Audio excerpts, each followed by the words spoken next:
Hi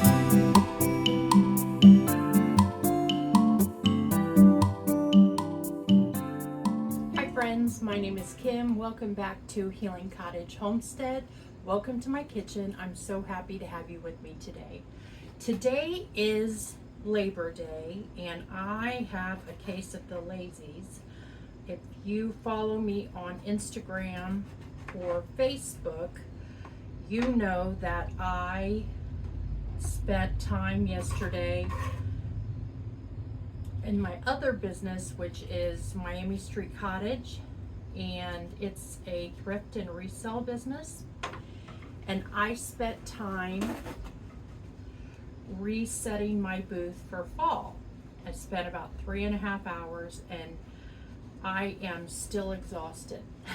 So I tried to finish it before the shop opened. I'm in an antique. Anyway, I was trying to do it before the shop opened and I was not successful because it took me 3.5 hours. And I was doing it so fast that I think I made my muscles more tired than I normally would. So what I was doing today was sitting in my chair relaxing and thinking, how can I use this chicken that I have laid out? And it came to mind that I could make a jalapeno popper slow cooker chicken breast.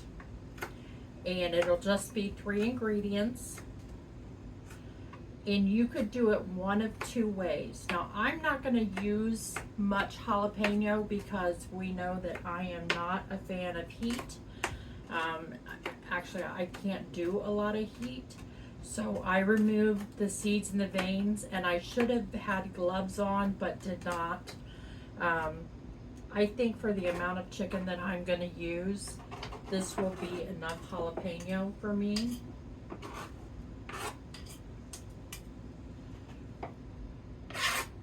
And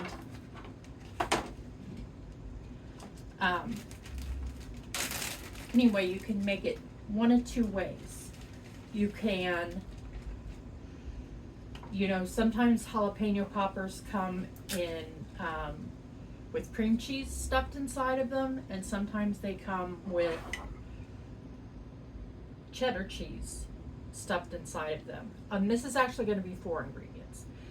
And the ones that I have liked the best, that I've been able to handle, are the ones with cheddar cheese inside and wrapped in bacon. So I'm going to cook this chicken in the slow cooker with the jalapenos. And then when the chicken is done cooking, I am going to top it with cheddar cheese, and then I'm going to cook some bacon, and probably in the microwave. I have pre-cooked bacon that I get at Sam's Club, and for when my granddaughter is in town, because she absolutely loves bacon. And so I'm going to crumble that on top of the chicken after I have melted on the cheese. And it sounds good to me, so I think that it's going to be delicious. We'll see. But that's my plan. And I wanted to share with you too, today is Labor Day. Did I already say that? I think I did say that. So this video will come out tomorrow. And when I finish up with this chicken, I want to share with you a book that I got when I was thrifting.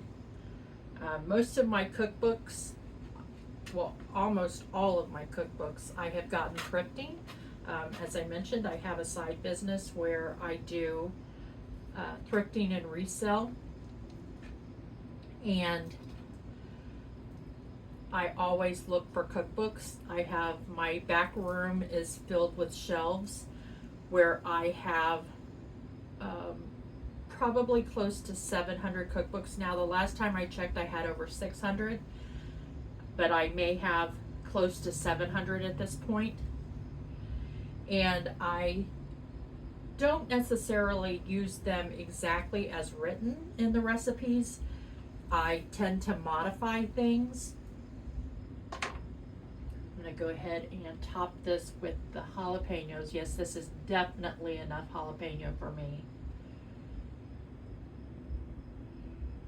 I'm going to put this on, and then I'm going to wash up.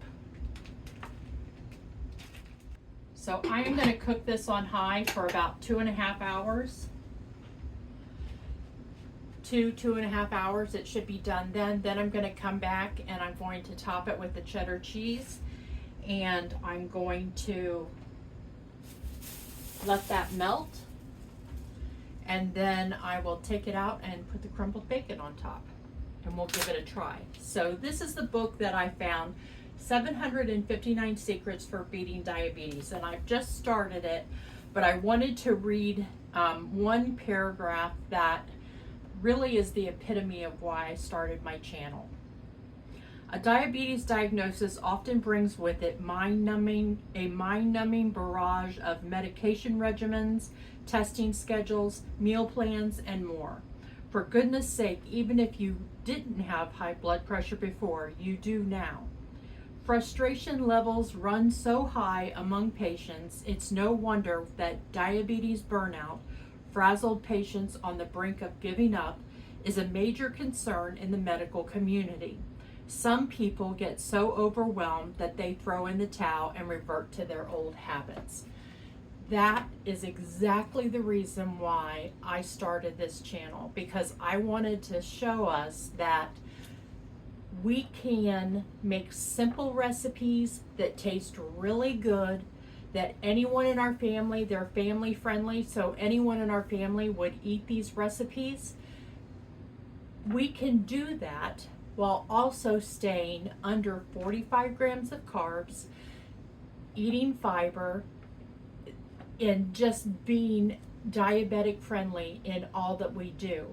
And that is the number one reason why I started the channel. So as I read this book, I'm going to tag things, and each week when I share a recipe, I'm going to share something that I found interesting or eye-opening from the book so that we can learn together. I did just realize that I didn't salt and pepper my chicken.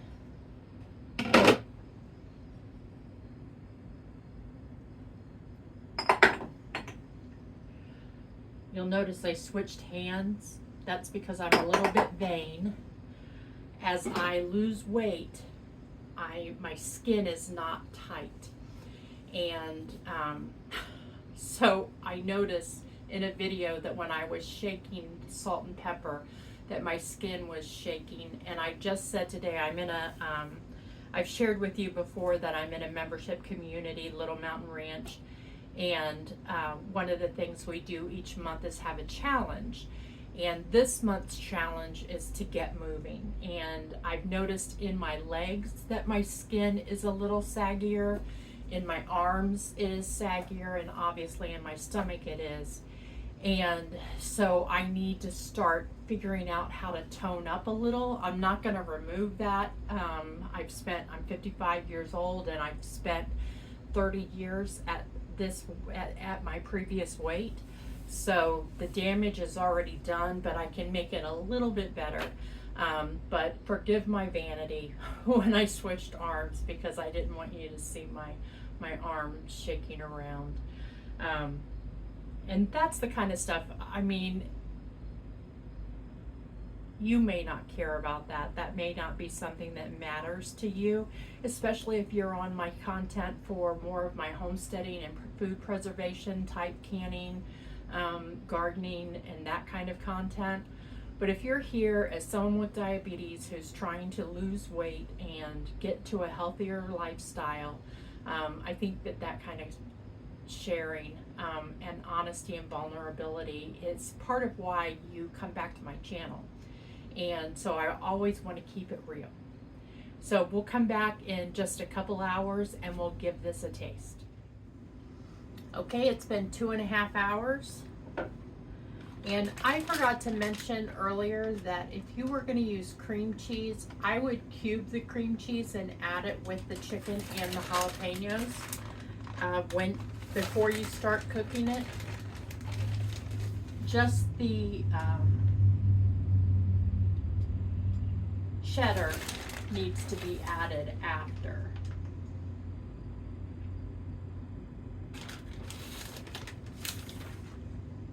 We'll see how this works, because I personally feel like I need to put it in the oven and brown the cheese, but we'll see how it works like this, and then we'll give it probably about 15 minutes.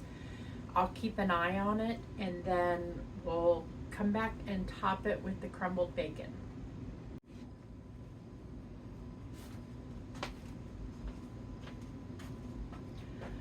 Okay, we are ready to give it a try. And I don't know if I said this on when I came back the last time, but I didn't realize that my camera angle was not good when I first did the video and you couldn't see what I was chopping here. I promise I'm going to get better at this.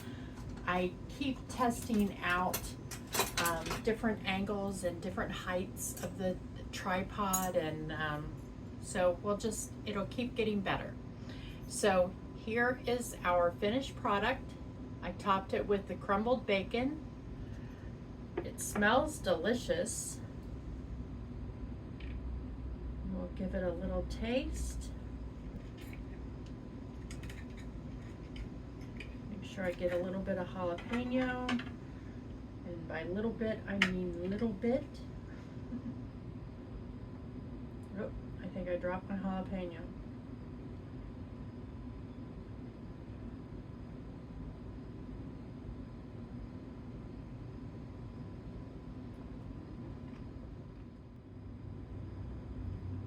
It's good. I can just barely taste the jalapeno, so if you like jalapenos a lot, you should add a lot more jalapeno than what I added. It's perfect for me, but I don't want you to get the wrong impression that a little amount of jalapeno was going to give you as much flavor as you may want. And so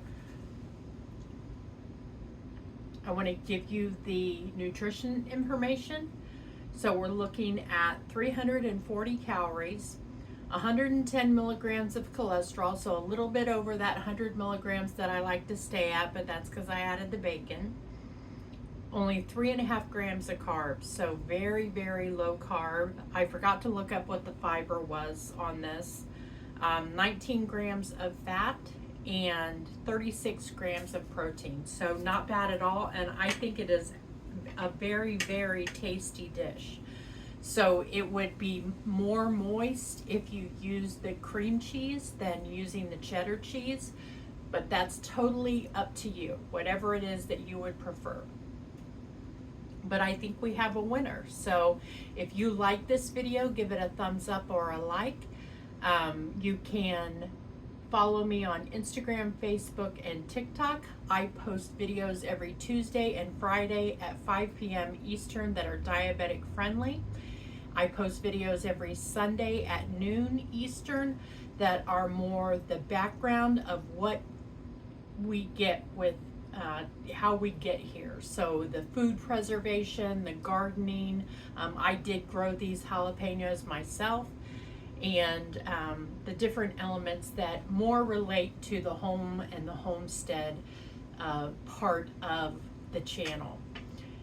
I would love it if you would subscribe to my channel.